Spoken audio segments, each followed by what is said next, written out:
ধনী ব্যক্তি ও লাসারের জীবন থেকে আমরা কি শিখতে পারি? লুক 16 অধ্যায় 19 থেকে 31 পদে একজন অত্যন্ত ধনী ব্যক্তির বিবরণ রয়েছে, যিনি চরম বিলাসবহুল জীবনযাপন করেছিলেন। এই ধনী ব্যক্তির বাড়ির গেটের সামনে রাখা হয়েছিল লাসার নামে একজন অত্যন্ত দরিদ্র ব্যক্তি, যে ওই ধনী ব্যক্তির টেবিল থেকে যে খাবার পড়তো তা খাওয়া দাওয়া করত। ধনী লোকটি লাসারের দুর্দশার প্রতি সম্পূর্ণ উদাসীন ছিল। তাকে কোনো ভালোবাসা, সহানুভূতি বা সমবেদনা দেখায়নি। এক পর্যায়ে তারা দুজনেই মারা যান। লাসার স্বর্গে গেলেন আর ধনী ব্যক্তি নরকে গেলেন। স্বর্গে পিতা আব্রাহামের কাছে আবেদন করে ধনী ব্যক্তিটি অনুরোধ করেছিলেন যে লাসারকে নরকের আগুনের যন্ত্রণা কমানোর জন্য এক ফোঁটা জল দিয়ে তার জিহ্বা ঠান্ডা করার জন্য পাঠানো হোক। এছাড়াও ধনী ব্যক্তিটি লাসারকে পৃথিবীতে পাঠাতে বলেছিল, যেন তার ভাইদের অনুতাপ করতে সতর্ক করে, যাতে তারা কখনোই তার সাথে নরকে যোগ না দেয়।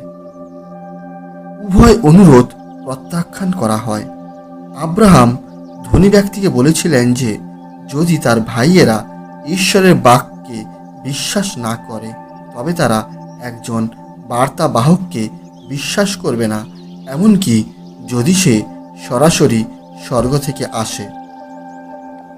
এই গল্পটি সত্য ও বাস্তব জীবনের বিবরণ, যা থেকে আমরা অনেক কিছু শিখতে পারি। প্রথমত, যিশু এখানে শিক্ষা দেন যে স্বর্গ এবং নরক উভয়ই বাস্তব আক্ষরিক স্থান। দুঃখজনকভাবে অনেক প্রচারক নরকের মতো অস্বস্তিকর বিষয়গুলি থেকে দূরে সরে যান। অনেকে আবার বলে যে সবাই আমরা স্বর্গে যাব। তথাপি খ্রিস্ট যিশু নরকের বিষয়ে অনেক কথা বলেছেন। বাইবেল স্পষ্টভাবে বলে যে প্রত্যেক ব্যক্তি যারা বেঁচে আছে বর্তমান এই পৃথিবীতে, তারা স্বর্গ বা নরকে অনন্তকাল কাটাবে। গল্পের ধনী ব্যক্তির মতো বহু মানুষ আজ তাদের দৃঢ় বিশ্বাসে আত্মতৃপ্ত যে তাদের সব কিছু ঠিক আছে, কিন্তু একটা সময় আসবে যখন তারাও বুঝতে পারবে যে তারা কোন ভুলের মধ্যে ছিল। এই গল্পটি আমাদের আরও শিক্ষা দেয় যে একবার আমরা এই পৃথিবী অতিক্রম করলে আর আমাদের কোনো সুযোগ থাকবে না এই পৃথিবীতে ফিরে আসার। আমাদের শাশ্বত অবস্থার রূপান্তর ঘটে আমাদের মৃত্যুর মুহূর্তে। যখন বিশ্বাসীরা মারা যায়, তারা অবিলম্বে স্বর্গের সহভাগিতা এবং আনন্দে থাকে। যখন অবিশ্বাসীরা মারা যায়, তারা ঠিক অবিলম্বে ব্যথা, যন্ত্রণা এবং নরকের যন্ত্রণার মধ্যে থাকে। ধনী ব্যক্তি জানত তার অবস্থান এবং সে কিন্তু তার ভাইদেরকে প্রার্থনার জন্য অনুরোধ করতে বলেনি, যার দ্বারা সে স্বর্গে যেতে পারবে। স্পষ্টভাবে বুঝতে পেরেছিল যে তার সেখান থেকে বেরিয়ে যাওয়ার কোনো সুযোগ নেই। সে বুঝতে পেরেছিল যে সে ঈশ্বর থেকে বিচ্ছিন্ন হয়েছে এবং আব্রাহাম তাকে স্পষ্ট করে প্রকাশ করেছিল যে দুঃখ, কষ্ট, ব্যথা কখনো প্রশমিত হবে না তার জীবন থেকে। যারা সেই ধনী ব্যক্তির মতো নরকে প্রবেশ করবে, তারা তখন আফসোস করবে যে তারা সুসমাচারকে অগ্রাহ্য করে কত বড় ভুল করেছে, কিন্তু তাদের কোনো সুযোগ থাকবে না সেই নরক যন্ত্রণাকে এড়ানোর জন্য। বর্তমান সময় অনেক মানুষ নিজেকে সেই ধনী ব্যক্তির মতো মনে করে এবং তারা ভাবে যে জাগতিক বিষয়বস্তু অর্জনই হলো ঈশ্বরের আশীর্বাদ লাভ। একইভাবে ধনী ব্যক্তি বিশ্বাস করতেন যে লাসারের মতো দরিদ্র এবং নিঃস্ব মানুষ ঈশ্বরের দ্বারা অভিশাপ পেয়েছিল। জাগতিক সুখভোগ ও বিলাসিতা আমাদেরকে ঈশ্বরের থেকে দূরে নিয়ে যায় এবং আমরা ঈশ্বরকে অবজ্ঞা করতে শুরু করি যখন আমরা জাগতিকতায় জীবনযাপন করি। তোমরা পৃথিবীতে সুখভোগ ও বিলাস করিয়াছ। তোমরা হত্যার দিনে আপন আপন হৃদয় তৃপ্ত করিয়াছ। সম্পদ ও অর্থের প্রতি লোভ আমাদেরকে ঈশ্বরের থেকে দূরে যেতে সাহায্য করে। তাই আমরা যেন অর্থলোভ থেকে নিজেদের সংযত রাখি। কিন্তু সংসারের চিন্তা, ধনের মায়া ও অন্যান্য বিষয়ের অভিলাষ ভেতরে গিয়া ওই বাক্য চাপিয়া রাখে, তাহাতে তাহা ফলহীন হয়। প্রভু যীশু তিনি নিজে বলেছেন, যারা এই পৃথিবীতে ধনবান তাদের পক্ষে ঈশ্বরের রাজ্যে প্রবেশ করা কঠিন, কারণ তারা ঈশ্বর অপেক্ষা এই পৃথিবীর ধন সম্পদকে বেশি প্রাধান্য দেয়। তখন যীশু আপন শিষ্যদিগকে কহিলেন, আমি তোমাদিগকে সত্য কহিতেছি, ধনবানের পক্ষে স্বর্গরাজ্যে প্রবেশ করা দুষ্কর। আবার তোমাদিগকে কহিতেছি, ঈশ্বরের রাজ্যে ধনবানের প্রবেশ করা অপেক্ষা বরং সূচির ছিদ্র দিয়া উটের যাওয়া সহজ। প্রকৃত যিশুর অনুসারীরা এই গল্পের ধনী ব্যক্তির মতো দরিদ্রদের দুর্দশার বিষয়ে উদাসীন হবে না। ঈশ্বর দরিদ্রদের ভালোবাসেন এবং যখন তার সন্তানরা তাদের অবহেলা করে তখন তিনি অসন্তুষ্ট হন। যে দিনহীনকে পরিহাস করে সে তাহার নির্মাতাকে টিটকারি দেয়। যে বিপদে আনন্দ করে সে অদণ্ডিত থাকিবে না। সুনয়ন ব্যক্তি আশীর্বাদযুক্ত হইবে, কারণ সে দিনহীন লোককে আপন খাদ্যের অংশ দেয়। দিনহীন বলিয়া দিনহীন লোকের দ্রব্য হরণ করিও না।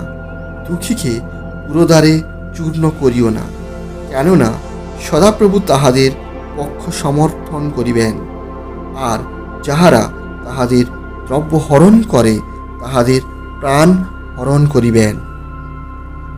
প্রকৃতপক্ষে যারা দরিদ্রদের প্রতি করুণা দেখায় তারা কার্যত ব্যক্তিগতভাবে খ্রিস্টের সেবা করে।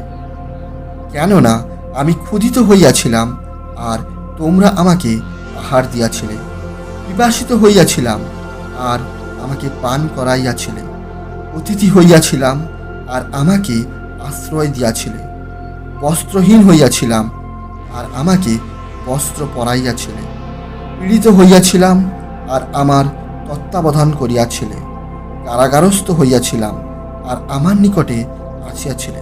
তখন ধার্মিকেরা উত্তর করিয়া তাহাকে বলিবে, প্রভু, কবে আপনাকে ক্ষুধিত দেখিয়া ভোজন করাইয়াছিলাম, কিংবা পিপাসিত দেখিয়া পান করাইয়াছিলাম?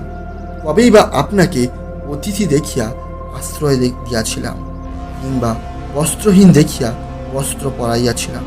কবেই বা আপনাকে পীড়িত কিংবা কারাগারস্থ দেখিয়া আপনার নিকটে গিয়েছিলাম?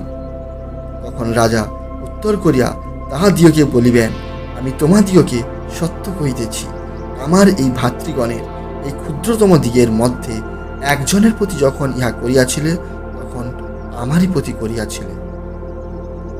খ্রিস্ট বিশ্বাসীরা তাদের ফল দ্বারা পরিচিত হয়। যখন ঈশ্বরের সন্তানেরা পবিত্র বাক্য ধ্যান করে তখন তারা বুঝতে পারে যে এই পৃথিবীতে লাসারের মতো জীবনযাপন করা যদিও কষ্টের, তবুও তারা জানে যে এই দুর্ভোগ হলো একটি পাপপূর্ণ পতিত জগতে বসবাস করার দুঃখজনক পরিণতির মধ্যে একটি। বাইবেল বলে যে আমাদের পার্থিব জীবন হলো বাষ্পের মতো, যা কিছুক্ষণের জন্য দেখা যায় এবং তারপর অদৃশ্য হয়ে যায়। তোমরা তো কল্লকার তত্ত্ব জানো না, তোমাদের জীবন কি প্রকার। তোমরা তো বাষ্পস্বরূপ, যাহা অনেক দৃশ্য থাকে পরে অন্তর্হিত হয়। আমাদের পার্থিব অবস্থান অত্যন্ত সংক্ষিপ্ত। সম্ভবত এই গল্প থেকে শেখার সবচেয়ে বড় শিক্ষা হলো, মৃত্যু যখন আমাদের দরজায় কড়া নাড়বে তখন শুধুমাত্র একটি জিনিসই গুরুত্বপূর্ণ, যীশুখ্রিস্টের সাথে আমাদের সম্পর্ক। একজন মানুষের জন্য কি লাভ হবে যদি সে সমস্ত জগৎ লাভ করে তবুও তার আত্মা হারায়? বস্তুত মনুষ্য যদি সমুদয় জগৎ লাভ করিয়া আপন প্রাণ হারায় তবে তাহার কি লাভ হইবে? কিংবা মনুষ্য আপন প্রাণের পরিবর্তে কি দেবে? অনন্ত জীবন কেবলমাত্র প্রভু যিশুর কাছেই পাওয়া যায়, যা ঈশ্বরের দেওয়া একটি উপহার স্বরূপ।